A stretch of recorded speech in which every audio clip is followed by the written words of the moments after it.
भ्रम में जीते हुए आपके लिए मुश्किलें और बढ़ेंगी। मुझे तो लगता है कि आपके नेताओं में काबिलियत है कि वो आपके लिए चुनाव जीत सकते हैं।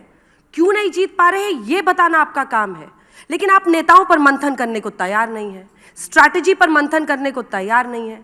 हम सही नहीं अपना जितना मंथन करना है जरूर करेंगे अंजना जी। सिर्फ एक आग्रह हमने कर्नाटक पे बोला एक आग्रह भ्रष्टाचार का नाम टिक गया। जब मेरी बारी आती है अंजना जी को मेरी आवाज इतनी नापसंद है कि खुद ही बोलती चली। नहीं, क्योंकि आप अंजना अंजना कर रहे हैं, आप ऑब्सेस्ड हो रहे हैं मुझसे। आप एंकर हैं, आप अंजना से इतने ऑब्सेस्ड हैं। चलिए फिर मैं क्या बोलूं? अरुण पुरी जी का नाम लूं, राज चंगप्पा जी का नाम लूं, राहुल कंवल जी का नाम लूं, किसका नाम लूं? बताओ, मैं सबका नाम ले लेता। नहीं, आपको नाम लेने की जरूरत नहीं है, आप कांग्रेस के बिहाफ पे आए हैं, आप जवाब दीजिए। चलिए नाम नहीं लेते। मैडम तो कह सकते हैं। मैडम, मीडिया भी थोड़ा आत्ममंथन कर ले तो क्या बुराई है? देश के लिए अच्छा होगा, कर लीजिए ना आत्ममंथन। हमारा भी आग्रह मान लीजिए। हम तो जितनी बार आप कहते हैं आत्ममंथन करिए, हम करते हैं। आपकी हर सलाह मानते हैं हम। चुनाव हारते हैं तब भी मानते हैं, चुनाव जीतते हैं तब भी मानते हैं। हम तो मीडिया को सम्मान करते हैं। जब हम सरकार में थे, प्रमोद तिवारी जी तब भी सत्ता में थे, पूछिए इनसे। कन्हैया कुमार जी तो तब भी जूझ रहे थे सरकार के खिलाफ।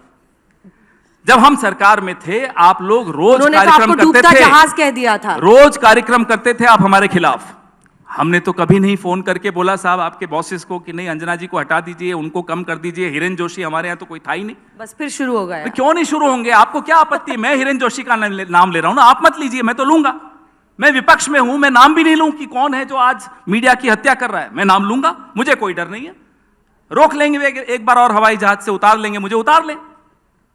जब मुझे डर नहीं है तो आपको सुनने में क्यों डर लगता है? मुझे बोलने में डर रहा है। यहाँ पर हम तो पूछ रहे थे धीरज साहू, मैं आप सब जो यहाँ बैठे हैं इनको चुनौती देता हूं, इनके मोबाइल उठाकर देख लीजिए मीडिया वालों के। सुबह हिरेन जोशी जी का फोन मैसेज आ जाता है, एजेंडा सेट हो जाता है, बस शुरू। चुनौती है ये मेरी।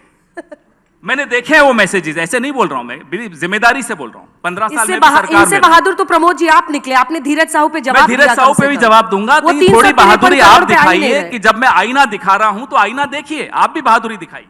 मैं आईना दिखाने ही आया हूं यहाँ, मैं आया हूं तो दिखाऊंगा।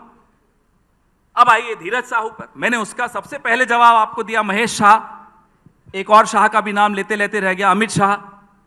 किसका बैंक है वो जिसमें सबसे ज्यादा नोटबंदी में नोट बदले गए? मैं तो 2 शाह का नाम ले लिया। आप सुनने की हिम्मत है आपकी? दोनों शाहों का नाम धीरज साहू बोल रहे हैं। धीरज साहू का तो हमारे प्रमोद जी ने भी जवाब दे दिया, मैंने शुरू में ही जवाब दे दिया। अरे जिनका पैसा है उनसे पूछे ना, हमसे क्यों पूछ रहे हैं आप? वो तो ठीक है, लेकिन सवाल नोटबंदी का सवाल आपने क्यों नहीं पूछा उस कोऑपरेटिव बैंक से? हम तो ये पूछ रहे हैं। कहां है महेश शाह? पूछिए ना, जवाब दिलवाइए ना हमें। सवाल परसेप्शन का है, इसके बावजूद मोदी क्यों जीत रहे हैं? आप परसेप्शन की बात कर रहे हो, मैं तथ्य दे रहा हूं आपको। It's facts versus perception, I am giving you facts. Why are you scared of facing these facts? किसी ने ऑडियंस से कहा भूख हड़ताल पे तो बैठो आप लोग। कब बैठे थे क्या मोदी जी भूख हड़ताल पे प्रधानमंत्री बनने से पहले? अब मीडिया को कहिए अन्ना हजारे ढूंढे एक और, जैसे इन्होंने पहले ढूंढा था आरएसएस के साथ। हमने ढूंढा था भाई, हम तो जैसे मोदी जी आए, अन्ना हजारे बैठे, वहां अरविंद जी बन गए, यहां मोदी जी बन गए। आप किसी अन्ना को लाइए, हम बन जाएंगे। चिंता क्यों कर रहे हैं आप? कोई किसी अन्ना को ला नहीं सकता। नहीं, हमें सब मालूम है अन्ना पैदा